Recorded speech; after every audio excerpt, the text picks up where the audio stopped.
Bonjour chers lecteurs, je vous retrouve aujourd'hui dans cette nouvelle vidéo pour une nouvelle vidéo qui vient beaucoup de temps après l'autre puisque j'étais en vacances et ce depuis la toute fin du mois de juillet. Donc du coup l'update lecture que vous avez vu, comme je vous l'ai dit, j'étais déjà en vacances donc c'est la seule vidéo que j'ai réussi à vous poster pendant ces vacances puisque tout simplement je n'avais pas eu le temps d'en tourner d'autres.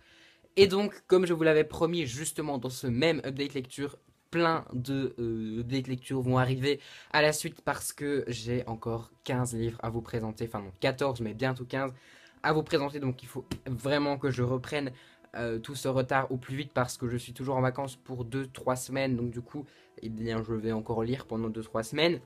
Donc vous allez voir pas mal d'updates lecture, ce seront un peu des updates lecture à thème, puisque vous allez voir ici, ce sera un update avec 4 premiers tomes de livres jeunesse, après vous aurez un update spécial suite de série jeunesse, enfin bref, il y aura plusieurs petits updates comme ça avec des thèmes, et aujourd'hui on se retrouve avec 4 livres qui sont 4 premiers tomes de littérature jeunesse, donc 9-13 ans, donc les voici, et je vais vous parler de chacun de ces 4 livres, l'un à la suite de l'autre. Je voulais m'excuser car pour 3 d'entre eux, ce sont des lectures que j'ai effectuées au mois de mai, au mois de juin.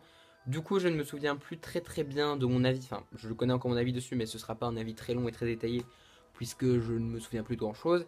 Mais par contre, celui-ci, je viens de le terminer, donc ce sera un avis bien concret. Et d'ailleurs, on va commencer par ce livre qui est Robin à la dernière seconde de Manon Fargaton, publié chez Rajo, qui est le premier tome de sa saga Les Plieurs de Temps. Dans ce livre, on va suivre Robin, un jeune garçon de 10 ans, qui va découvrir une horloge, une mystérieuse horloge, lors d'une partie de cache-cache dans le grenier, je pense, de ses grands-parents. Et cette horloge va lui permettre de stopper le temps un certain nombre de minutes, en fonction d'un certain mécanisme que vous découvrirez en lisant ce roman.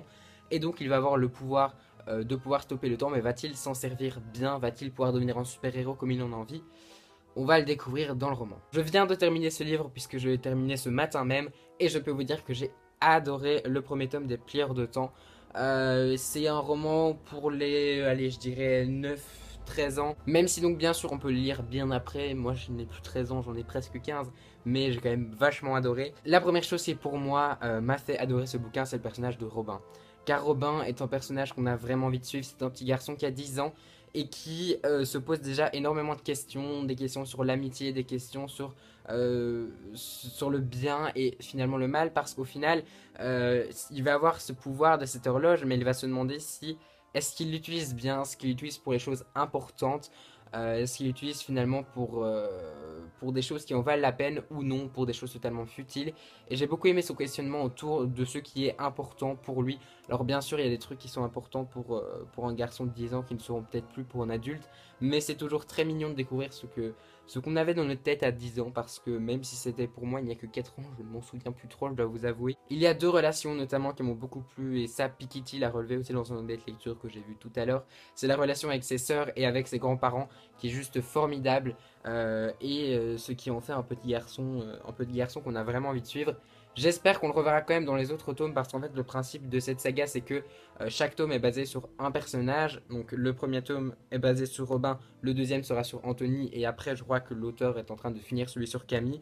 Et je suppose en voyant la couverture qu'on en aura un sur Charlie du coup, même si je n'en suis plus trop sûr. Mais j'espère donc du coup que le personnage de Charlie ne va pas passer totalement en second plan, qu'il va quand même rester un des personnages principaux de l'intrigue pour les prochains tomes. Sinon, c'est un livre qui se lit très vite. Je l'ai lu en un peu plus d'une journée parce que, bon, voilà, j'ai pas lu tout le temps pendant cette journée-là, mais j'aurais pu largement le finir en quelques heures parce que c'est écrit très gros, parce que c'est un livre qui a d'ailleurs de magnifiques illustrations qui sont créées. Je vais essayer de vous en trouver une qui ne spoile pas.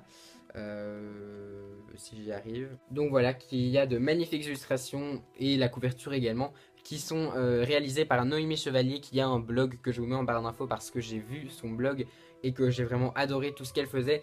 Elle m'a notamment dédicacé le livre donc avec le petit dessin de Anouk, donc, qui est la sœur de Robin. Et donc je vous mets le blog en barre d'infos parce qu'elle a vraiment un très joli blog que je vous invite vraiment à découvrir. Vous l'aurez compris, pour moi Robin à la dernière seconde a su me séduire. C'était une très belle lecture. J'ai hâte de lire le deuxième tome Anthony, même si du coup je vais espacer un petit peu ma lecture de ce deuxième tome, histoire de ne pas le lire maintenant et de devoir attendre la suite trop longtemps. Je vais ensuite vous parler de Malenfer de Cassandra O'Donnell, le premier tome La Forêt des Ténèbres, publié chez Flammarion Jeunesse. Dans ce livre, on suit Gabriel et Zoé qui sont deux jeunes enfants, ils doivent avoir 10-12 ans, quelque chose comme ça, même si je ne me souviens plus trop bien de leur âge. Ce sont deux frères et sœurs dont les parents sont partis à la recherche d'un célèbre magicien puisque ils vivent dans une maison et dans un village où une mystérieuse forêt, donc Malenfer, ne cesse d'avancer, de gagner du territoire et qui tout simplement engloutit les maisons qui sont sur son passage. La maison de Gabriel et Zoé sera sûrement la prochaine cible de cette terrible forêt et donc les parents sont allés trouver le magicien pour qu'il trouve une solution, ce qui va laisser Gabriel et Zoé un peu tout seuls. Et ces deux jeunes adolescents vont voir un danger venir dans leur village de Wallangar. Oui, Wallangar, c'est comme ça que le village s'appelle. Et donc toute l'histoire va tourner autour de ces dangers et de la terrible forêt Malenfer. J'ai adoré ce livre que j'ai dévoré en une journée. C'est du Flammarion Jeunesse, donc c'est écrit très gros. Là encore, on a une illustration et tout au long de ce livre des illustrations qui sont cette fois-ci faites par Jérémy Fleury que j'ai plutôt beaucoup aimé, même si je regrette quand même que ça soit pas en couleur parce que le livre est tellement beau que, enfin voilà, j'aurais tellement voulu les avoir en couleur, mais je sais bien que ça coûte extrêmement cher. Mais sinon, parlons de l'histoire au lieu de parler du superficiel. J'ai beaucoup apprécié ma lecture de Malenfer, même si je dois vous avouer que des quatre qui sont ici, c'est pas mon préféré. En fait, mon préféré c'est vraiment Romain à la dernière seconde, mais ce serait mon deuxième préféré dans les quatre que je vous présente aujourd'hui, notamment pour les deux personnages principaux. Ce que j'aime dans ces séries 9-13 ans, c'est qu'on retrouve des personnages terriblement réalistes. On ne retrouve pas des personnages qui vont se faire désigner comme étant élus ou quoi que ce soit, qui vont prendre leur statut d'élu, qui vont se sacrifier parce que c'est à eux de faire ça. Non, j'ai trouvé qu'on retrouvait des personnages assez simples et assez banals auxquels on peut s'identifier quand on a leur âge, puisque ce sont des lecteurs a priori de leur âge qui sont censés lire ces bouquins. Donc j'ai trouvé ça vraiment bien, et surtout le gros point positif pour moi de l'histoire, et ce qui lui donne toute son originalité, c'est le fait que ce n'est pas Cassandra O'Donnell qui a imaginé l'histoire, c'est un ensemble de classes de CM2 qui a collaboré avec l'auteur et qui a décidé du fil conducteur de l'histoire. Je trouve ça terriblement original et c'est pour moi ce qui fait la force de ce bouquin, puisque du coup, les enfants ont créé des lieux, des personnages, etc. terriblement réalistes. Donc voilà, ça j'ai beaucoup aimé, l'univers m'a beaucoup plu, c'est un univers de fantasy du coup très abordable, que je conseille pour ceux qui veulent se lancer dans la fantasy, parce que au final ça passe tout seul et c'est comme une lettre à la poste. L'univers est pourtant très bien décrit, mais pas des descriptions longues et ennuyeuses. Enfin bref, voilà, j'ai beaucoup aimé encore une fois Malenfer et je me réjouis de lire la suite. On passe à mon troisième préféré entre guillemets des quatre que je vais vous présenter. J'ai lu Wonder Park, le premier tome Libertad de Fabrice Collin publié chez Nathan. Dans ce livre, on va suivre Jen et Mervyn, qui sont deux jeunes adolescents encore une fois, qui habitent dans un village où il y a un parc qui s'appelle donc Wonder Park, qui est un parc abandonné. Ça allait être le grand parc qui allait ouvrir et mystérieusement du jour au lendemain il a fermé, on ne sait pas pourquoi. Ce parc reste donc un mystère pour ces deux jeunes adolescents qui rêvaient d'y entrer jusqu'au jour où Orage débarque dans leur classe, Orage étant étant la fille du créateur du parc, et donc elle habite dans ce parc. Et après plusieurs mois, les deux jeunes adolescents vont se lier d'amitié avec Orage et celle-ci va leur proposer de leur faire une visite de Wonder Park. Les deux jeunes adolescents vont donc partir sans l'avis de leurs parents et ils vont emmener leur toute petite et jeune sœur qui va se faire enlever par un espèce de gorille une fois dans le parc. Voilà. Les deux jeunes adolescents vont alors découvrir que Wonder Park n'est pas simplement un parc d'attractions, mais plutôt la porte d'entrée vers plusieurs mondes. Et c'est justement à travers ces mondes que va se dérouler l'histoire. Le premier tome se déroule donc dans Libertad, Libertad qui est le monde des pirates. Et j'ai beaucoup aimé cet aspect-là de l'histoire parce que je ne lis très peu de livres sur les pirates. Et donc du coup ça m'a permis de retrouver un peu cet univers de piraterie que j'ai beaucoup apprécié dans Wonder Park. Ce que j'ai encore une fois beaucoup adoré, ce sont ces personnages si attachants et si réalistes et si...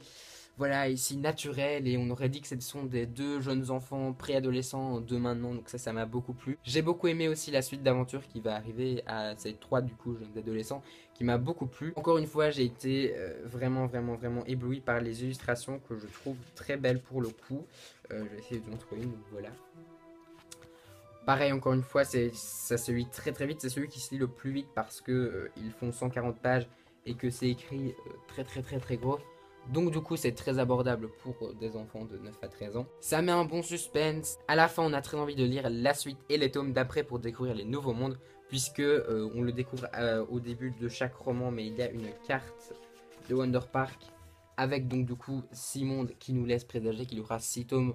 Ou en tout cas 6 tomes, peut-être plus, je ne sais pas ce que l'auteur a en tête. Je sais juste que j'ai lu à l'heure actuelle les 3 premiers, que je vais vous présenter les 2 autres dans un futur update lecture. Et que j'ai beaucoup aimé la suite, donc si vous voulez vous jeter sur cette saga, n'hésitez pas. Et enfin, je vais vous présenter le quatrième et dernier livre. C'est celui que j'ai le moins apprécié, même si ça reste quand même une bonne lecture. Il s'agit du premier tome des désastreuses aventures des orphelins Baudelaire, publié chez Nathan. Tout commence mal de Lemony Snicket, publié en poche donc. Dans ce livre, on va suivre le trio Baudelaire, qui sont 3 enfants dont les parents vont mourir dans un tragique incendie.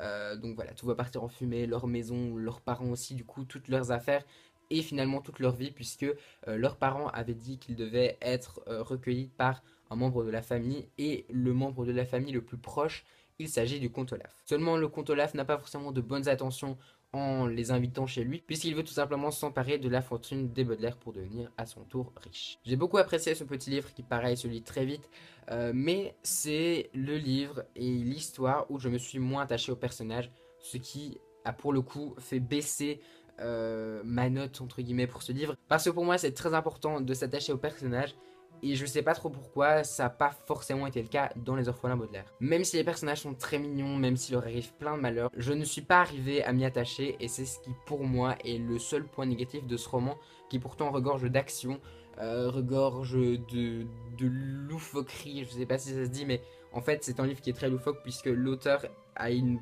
plume qui est bourrée d'humour, et ça j'ai beaucoup apprécié parce que elle nous le fait comprendre parfois, elle interpelle le lecteur, je me souviens plus très bien comment ça s'appelle, quel est le terme exact, mais elle interpelle le lecteur, et j'ai beaucoup apprécié les moments où elle le faisait, donc ça m'a fait très plaisir de voir qu'il y en avait pas mal en plus. Par contre, pour avoir déjà lu le tome 2, je vous mets en garde contre cette saga, comme on m'avait mis en garde avant que je le lise, je crois que c'était Patatra qui m'avait mis en garde à ce sujet-là. Il faut savoir que moi personnellement j'ai lu les 2 premiers tomes, et elle avait lu déjà pas mal de tomes, mais elle me l'a confirmé. L'histoire se répète énormément, c'est à dire que dans ce tome 1 l'histoire a un schéma, et dans le tome 2 c'est exactement le même schéma, donc je pense que je ne vais pas me les enfiler tous à la suite, sinon je vais en avoir vite marre, car j'ai lu le premier tome en juin et j'ai lu le deuxième tome en juillet, et déjà j'ai bien senti qu'avec ce deuxième tome le schéma qui se répétait m'ennuyait un petit peu. Du coup, je vais espacer ma lecture des futurs tomes. Mais voilà, en tout cas, si vous cherchez une saga 9-13 ans qui peut plaire avec un peu d'humour, etc., je vous conseille vraiment Les désastreuses aventures des orphelins Baudelaire. Voilà, c'est la fin de cette update lecture et donc de mon avis sur ces 4 bouquins-ci. Je suis vraiment désolé si vous avez trouvé que je vous ai fourni un avis un petit peu évasif, un avis un petit peu trop global. Maintenant, pour la plupart, enfin pour ces 3-ci, ce sont des livres qui datent beaucoup de mon esprit et sur lesquels finalement j'ai un avis un peu similaire.